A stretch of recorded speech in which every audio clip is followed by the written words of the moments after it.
주중에 20대 청년이 60대 택시 운전사를 폭행해가지고 구속되는 그런 사건이 있었습니다.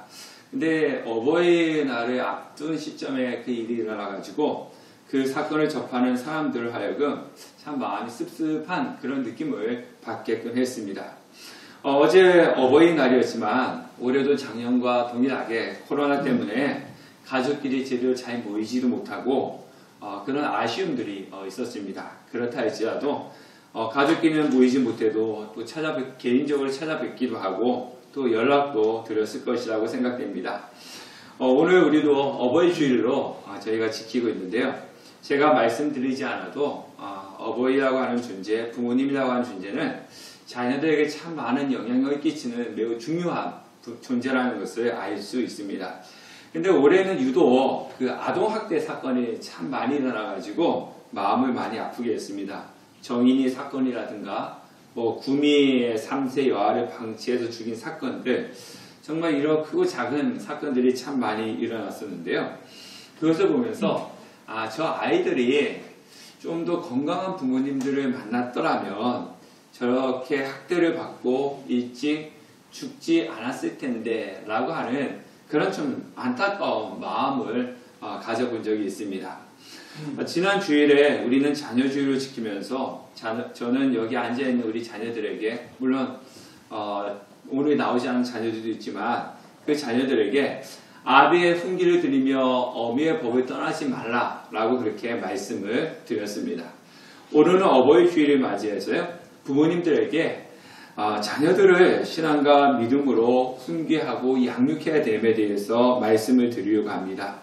왜냐하면 그것이 내가 사랑하는 자녀를 올바른 길로 인도하는 방법이기 때문에, 그들을 영적으로 살리는 길이기 때문에 그렇습니다.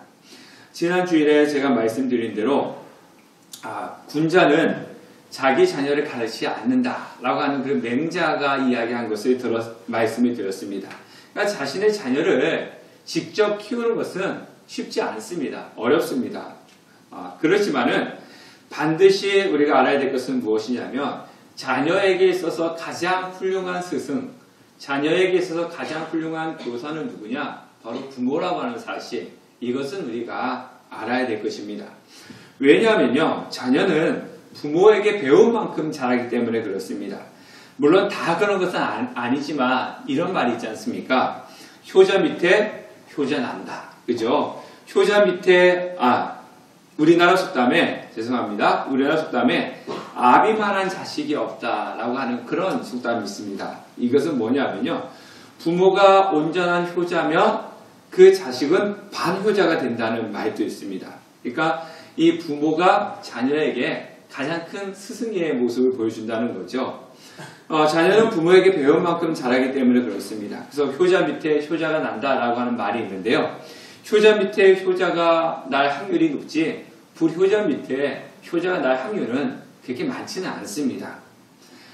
왜 그러냐면 자식은 부모를 보고 자라나기 때문에 그렇습니다. 우리나라 고려시대에 고려장이라고 하는 장례법이 있었다라고 하는 이야기가 있습니다. 물론 또 얼마 전에는 그것은 사실이 아니고 거짓이었다라고 그렇게 매스컴에 나온 것도 들었지만은, 어찌되었든지 간에 고려장이라고 하는 것에 대해서는 우리가 너무나 잘 알고 있습니다. 고려장이 뭡니까? 이제 부모님이 연세가 많으시고 또 이제 연로하시고 병들고 그러면 살아 계심에도 불구하고 지게에 지고 이제 산에 갔다 이렇게 버리는 것을 가지고 고려장이다라고 그렇게 하지 않습니까? 근데 이 고려장이 없어지게 된 유래가 있다고 합니다. 그 기로전설이라고도 불리는 이야기인데요. 여러분들이 또 한 번씩은 들어보셨을 겁니다. 이제 어느 마을에 70이 넘은 이제 아버지를 이제 고려장이라고 하는 그 장례법에 따라서 지게에 지고 산에 가서 이제 아버지를 버리고 음식을 놔두고 이제 오려고 하는데, 그 지고 갔던 지게를 자신의 아들이 지고 내려오더라는 겁니다. 그래서 이 아버지가 자녀에게 물었다는 겁니다. 왜 지게를 거다 버려두고 오지 않고 지고 내려오느냐라고 하니까 그 아들이 하는 얘기가, 저도 아버지가 늙으면 아버지가 할아버지를 산에 가서 이렇게 버린 것처럼 저도 아버지를 버려야 되지 않겠습니까? 그래서 그때 사용하려고 지게를 지고 오는 겁니다 라고 이야기를 하더라는 겁니다.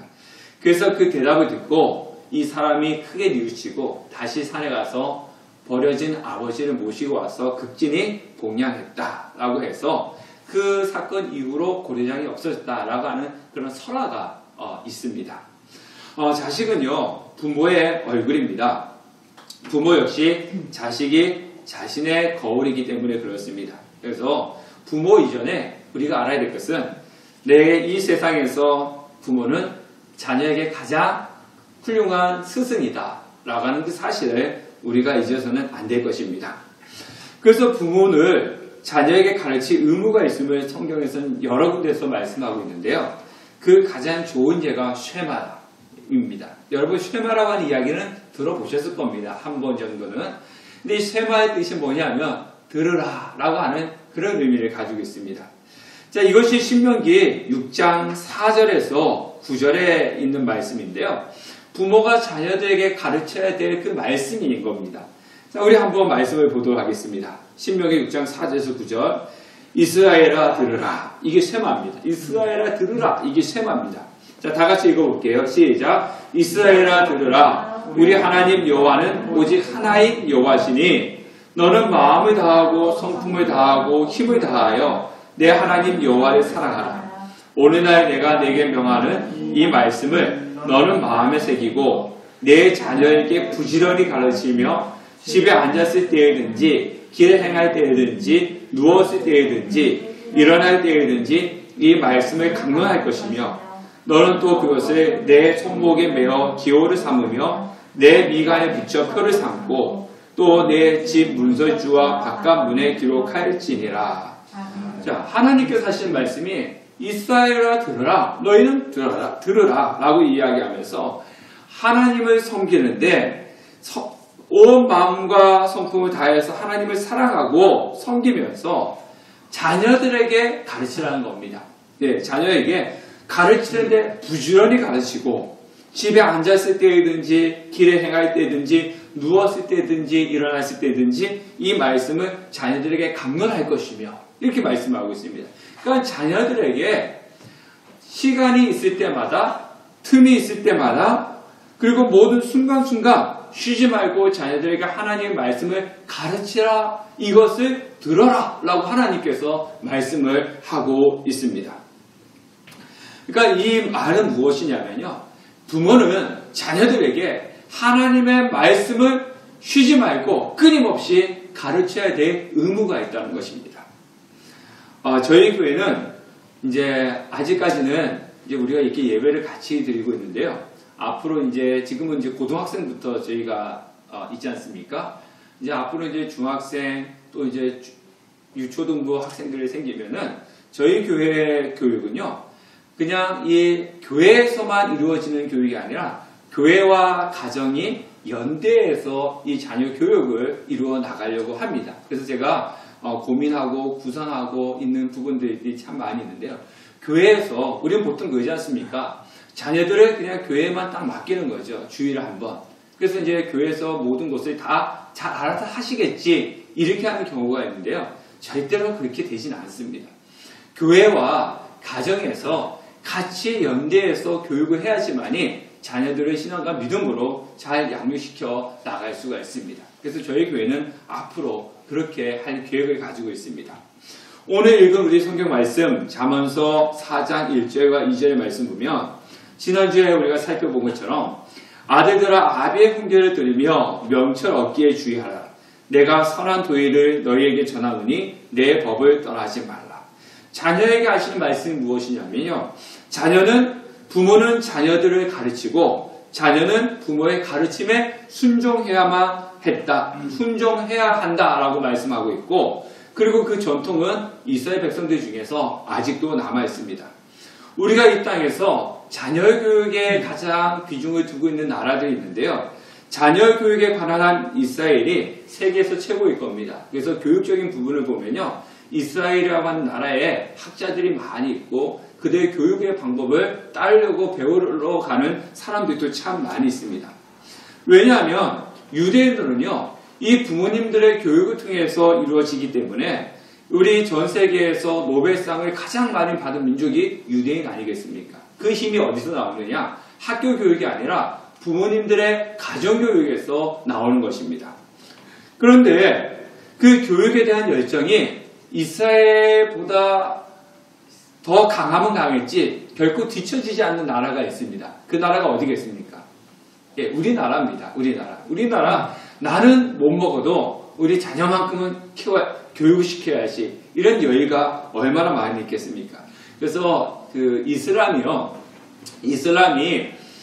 타켓을 잡은 나라가 있어요. 예, 자신들의 포교를 하기 위해서 이슬람이 타켓을 잡은 나라가 있는데 거기가 어딘지 아십니까? 예, 우리나라입니다. 우리나라. 예, 그 지금 이슬람이 우리나라 엄청 많이 들어왔죠. 그래서 곳곳에 회당이 세워지고 막 그렇습니다. 왜 그들이 우리나라 타깃을 잡았냐면요. 우리나라는 문맹률이 거의 없기 때문에 그렇습니다. 예, 대체적으로 우리나라 같은 경우는 기본적으로 고등학교도 나오지 않습니까? 물론 가끔씩 중학교까지 나오긴 하지만 대부분이 고등학교 이상의 학력을 가지고 있고, 그리고 젊은 사람들은 다 글을 읽을 수 있기 때문에 그렇습니다. 그래서 우리나라를 자신의 포교의 타깃을 잡았다고 그렇게 이야기를 하고 있습니다. 그만큼 우리나라는요, 교육에 대한 열의가 깊은 그런 나라입니다. 그런데 이스라엘과 우리나라의 차이점이 무엇이냐면요, 이스라엘은 그 교육의 열정을 가정교육에 쏟았다면 우리나라는 교육의 열정을 학교에 쏟았다라고 하는 그런 차이점을 가지고 있습니다. 안병욱 선생님이라고 하는 분이 엄마의 무릎이라고 하는 글에서 이런 글을 남겼습니다. 엄마의 무릎은 어린이의 학교이다. 엄마의 얼굴은 어린이의 교과서다. 엄마의 입은 어린이의 스승이다. 엄마의 손은 어린이의 의사다. 자, 이 무슨 말입니까? 아이들은 어릴 때부터 부모님의 무릎에서 배우기 시작해서 부모님의 얼굴을 보면서 부모가 하는 말을 듣고 자란다는 겁니다. 근데 요즘 저희 형제들도 그렇고 주위에 보면요, 이 자녀들이 태어나면은 이 엄마가 이렇게 키워야 되는데 어디로 보냅니까? 우리 집사님도 계시지만은 할아버지 할머니한테, 물론 이제 취업을 해서 직장을 다녀야 되는 것이 있기 때문에 불가피한 상황 속에서 그런 일들이 있지만은 자녀가 태어나면은 할아버지 할머니한테 맡긴다든가 아니면 어린이집에 맡기는 부모님들이 참 많이 있습니다. 그래서 요즘은 우리나라는 어머니가 이 자녀를 어릴 때 키우는 부모님들이 그렇게 좀 많지는 않습니다. 근데 그게 썩 좋은 것은 아니거든요. 어느 정도 자랄 때까지는 엄마가 무릎에서 가슴에서 키우는 것이 아이의 정서상 또 인간적인 부분에서 가장 좋은 겁니다. 돈으로도 살 수 없는 거지 않습니까? 어찌되었든 물론 이제 그 상황에 따라서 이제 그런 일들이 이루어지고 있는데요. 세상에서 가장 큰 교육의 장소는요, 학교가 아닙니다. 가정입니다. 우리는 대개 이 자녀를 학교에만 보내면은 저절로 이 교육이 잘 될 줄 아는데 그것은 큰 오산입니다. 학교 교육이 최고라고 하는 생각 때문에 자녀들이 망쳐지는 경우들이 얼마나 많이 있습니까? 저도 주위에 보면요, 학교에 적응하지 못해가지고 대안학교를 보내는 사람들이 너무나 많이 있습니다. 근데 대안학교 가는 이유가 그 학교의 교육에 맞지 않아가지고 피해가지고 가는 경우들이 많이 있지 않습니까? 그럼에도 불구하고 대부분의 부모님들은 좋은 학교를 보내려고 혈안이 되어 있습니다. 그래서 심지어 유치원도 어디에 유치원이 좋더라. 그러면 거기에 대기자가 줄이 서 있지 않습니까? 또 초등학교도 그렇고 중학교, 고등학교, 대학도 좋은 학교, 명문학교를 보내기 위해서 지금 혈안이 되어 있습니다. 물론 명문학교 가는 것이 좋은 거겠죠. 그런데 우리가요, 대체적으로 여러분들 한번 보십시오. 유명한 사람들이 성공했습니다. 성공했을 때 그 성공한 비결에 대해서 내가 어느 학교 가가지고 명문 학교에 가서 공부를 했기 때문에 내가 훌륭한 사람이 되었다라고 말하는 사람 들어보신 적이 있으십니까? 거의 없습니다. 네. 그러니까 훌륭한 사람이 되었는데 내가 어느 학교 가가지고 공부했기 때문에 훌륭한 사람이 되었다 이렇게 말하는 경우는 거의 없습니다. 왜냐하면 학교는 지식을 가르쳐 줄 수는 있지만 사람됨을 가르쳐 주는 곳이 아니기 때문에 그렇습니다. 사람됨을 가르치는 곳은 학교가 아니고 가정이고, 그리고 그 가정 속에서 무엇이 이루어질 때, 신앙 교육이 이루어질 때 사람의 인격과 됨됨이가 성장해 가게 되는 것입니다. 오늘 우리의 성경 말씀 3절과 4절 말씀 보면요. 나도 내 아버지에게 아들이었으며 내 어머니 보기에 유약한 외아들이었노라. 아버지가 내게 가르쳐 이르기를 내 말을 내 마음에 두라. 내 명령을 지키라. 그래하면 살리라. 지금 이 잠언서는 솔로몬이 지금 지은 지혜서입니다. 근데 지금 하는 얘기가 뭐냐 하면은 이 솔로몬의 아버지가 누구였습니까? 예, 솔로몬의 아버지는 우리가 너무나 잘 알고 있는 다윗이지 않습니까? 그래서 우리 영어 이름으로 보면은 데이비드가 다윗이지 않습니까? 그래서 외국 사람들 보면 데이비드라고 이름을 갖고 있는 사람 많지 않습니까? 그러니까 다윗, 우리나라 사람들 또 보면요. 신앙의 이름 성경 인물을 보면 다윗이라고 이름을 갖고 있는 사람들이 또 종종 있습니다. 그러니까 그만큼 다윗은 훌륭한 사람이었습니다. 근데 이 다윗이 솔로몬에게 무엇을 가르쳤습니까? 이렇게 얘기해요. 나도 내 아버지에게 아들이었으며 내 어머니에게 유약한 외아들이었노라. 그러면서 아버지가 내게 가르쳐 이르기를 다윗이 지금 솔로몬에게 가르쳐 이르기를 뭐라 그랬냐면요. 내 말을 내 마음에 두어라. 그리고 내 명령을 지켜라. 그래야만 살리라. 근데 다윗이 솔로몬에게 가르쳐 준 것이 무엇이겠습니까? 자신의 생각이겠습니까? 아닙니다. 하나님의 말씀을 가르쳐 준 거죠. 다윗이 솔로몬에게 하나님의 말씀을 가르치면서 내가 지금 가르쳐 주고 있는 하나님의 말씀을 내 마음에 두고 그리고 하나님의 말씀을 지켜라. 그러면 너가 살 것이다. 라고 말씀을 했다는 겁니다. 그래서 솔로몬이 그 말씀을 듣고 신앙생활하고 성장을 했는데 그러면서 지금 이 솔로몬이 또 자신의 자녀들에게 뭐라 이야기하고 있냐면은 아버지 다윗에게 받았던 하나님의 말씀을 자녀들에게 똑같이 지금 가르쳐주고 있는 겁니다. 내 말을 내 마음에 두어라. 그리고 이 말씀을 지켜라. 그러면 너희들이 살 것이다. 라고 똑같이 지금 잠언을 통해서 솔로몬이 자녀들에게 가르쳐주고 있는 겁니다. 그런데 이 잠언서는요. 언제 쓰여졌냐 하면요. 이 솔로몬이 통치할 때 그 나라가 영적으로나 정치적으로나 경제적으로 가장 부강할 때 이 잠언서가 쓰여졌습니다. 그러니까 그 이유가 무엇입니까? 지금 솔로몬이 아버지 다윗이 가르쳐 주신 하나님 말씀, 그 말씀을 마음에 두고 그 말씀대로 지켜나가니까 나라가 어떻게 된 겁니까? 가장 영적으로나 경제적으로나 정치적으로 부강했습니다. 그래서 그때 잠언서를 쓴 거예요. 근데 솔로몬이 여러분 어떻게 된지 아시죠? 노년에. 자, 우리 이 잠언서 뒤에 나오는 것이 뭐냐면 전도서거든요. 전도서는 이 솔로몬이 죽기 전에 인생을 뒤돌아보면서 쓰는 겁니다. 내가 이것을 다 누려봤더니 헛되고 헛되더라. 이겁니다. 그럼 뭡니까? 솔로몬이 아버지 다윗이 가르쳐 주신 하나님 말씀을 저버리고 이방 여인들과 결혼하면서 이방 여인들이 가지고 온 우상을 이스라엘 땅에 퍼뜨리고 그리고 나서 결국 자신도 하나님을 떠나버리는 죄를 범하고 말았습니다. 그 결과가 어떻게 되었냐면은 나라가 쪼개졌습니다.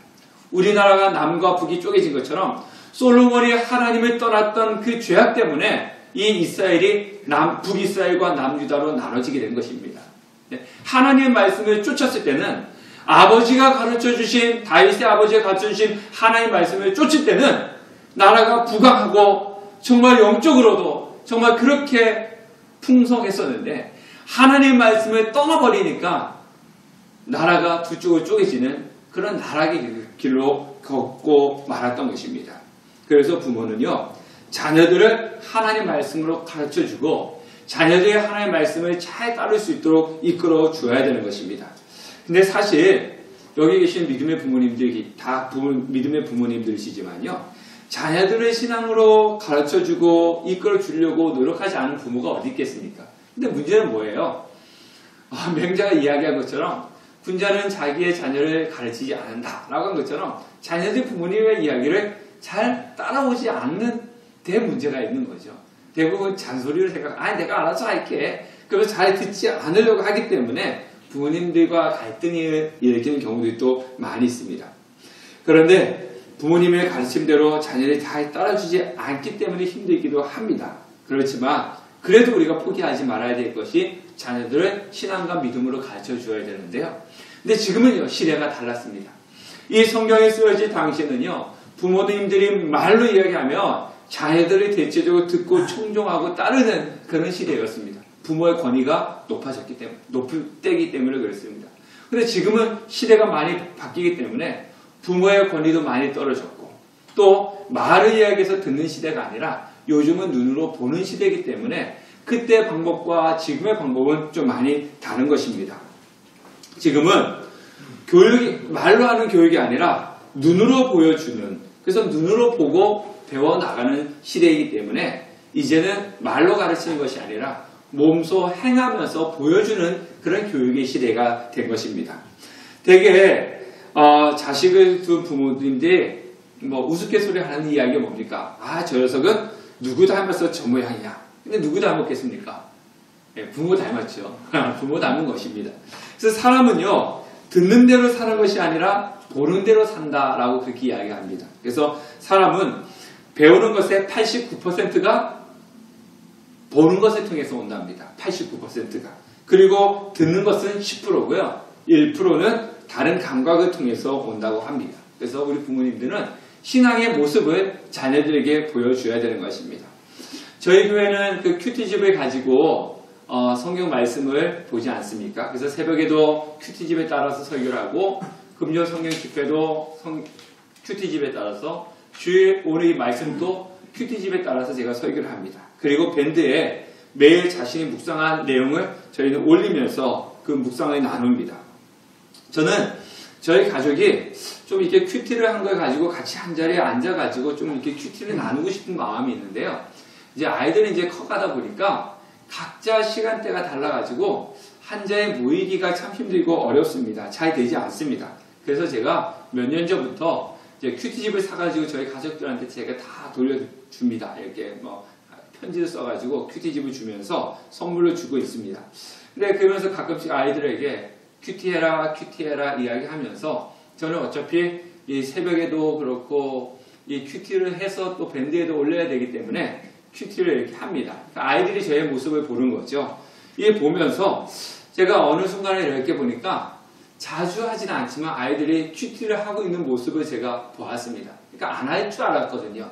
안 할 줄 알았는데 아이들이 큐티를 하고 있더라고요. 그러면서 제가 특히 큐티 해야 돼? 막 이렇게 강조하지 않았는데도 하는 모습을 보면서 저가 큐티하는 모습을 보면서 아이들이 따라하는구나 라고 생각을 해봤습니다.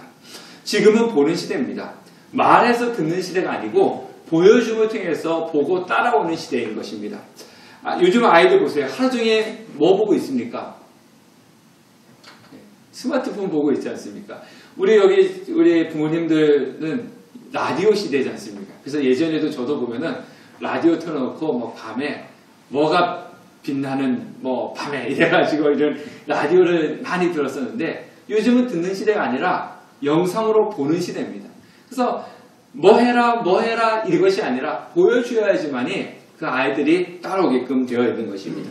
그래서 신앙의 모습은 가정에서 보여줘야 되는 것입니다. 자녀들은 지난 주일에 이어서 말씀드립니다.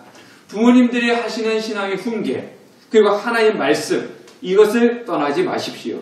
그 이유가 뭐냐면요. 오늘 10절 말씀 보니까 하나님 말씀을 떠나지 않고 지키면은 어떻게 된다라고 얘기하고 있냐면 내 생명의 해가 길리라. 그 13절 말씀 보면 하나님 말씀을 따르는 것이 내 생명이다. 그리고 오늘 읽은 4절 말씀에도 보면 내 명령을 지키라 그리하면 살리라 라고 말씀하고 있습니다. 그러니까 부모님들이 말씀해 주시는 하나님 말씀을 따르는 것이 결국은 무엇이 된다는 겁니까? 내 살 길이라는 겁니다. 내가 살아가는 방법, 내가 살아가는 비결이 무엇이냐? 부모님들이 가르쳐 주시는 그 하나님 말씀을 따라서 가는 것이 결국은 내가 살아가는 방법이라고 말씀하고 있습니다. 부모는요, 자녀를 망하라고 가르치는 법은 거의 없습니다. 물론 가끔씩 가다가 좀 우리가 생각하지 않은 이상한 분들이 있긴 하지만 대체적으로 부모님들은 자녀를 망하라고 가르치는 법은 절대로 없습니다. 여러분, 똑같은 말이 있는데요. 똑같은 크기와 똑같은 생김새의 말이 있는데 이 말 중에서 어떤 말이 어미고 어떤 말이 새끼인지 구분하는 방법이 있는데 어떻게 해야지 구분하는지 아십니까?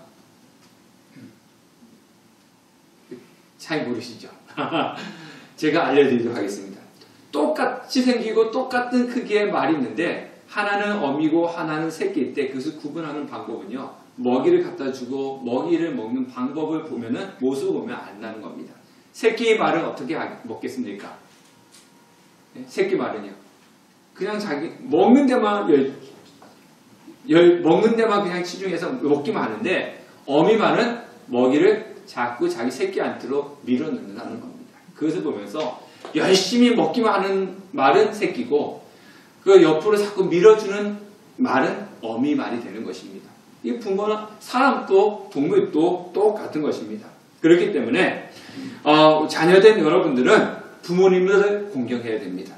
자, 신명기 5장 16절 말씀 보면 우리 다 같이 한번 읽어볼게요. 신명기 5장 16절 시작. 너는 내 하나님 여호와께서 명령한 대로 내 부모를 공경하라. 그리하면 내 하나님 여호와가 내게 준 땅에서 내 생명이 길고 복을 누리리라.